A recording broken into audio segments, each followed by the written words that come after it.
ప్రపంచంలో ఏ దేశం వెళ్ళినా మీకు అక్కడ కనిపించేది ఒక మతం.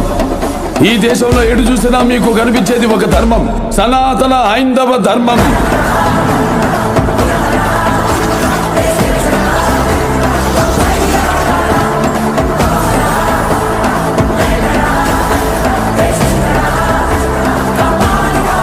దేశం జోలికి వస్తే మీరు దండిస్తారు, దైవం జోలికి వస్తే మేము ఖండిస్తాం. మీ భాషలో చెప్పాలంటే సర్జికల్ స్ట్రైక్.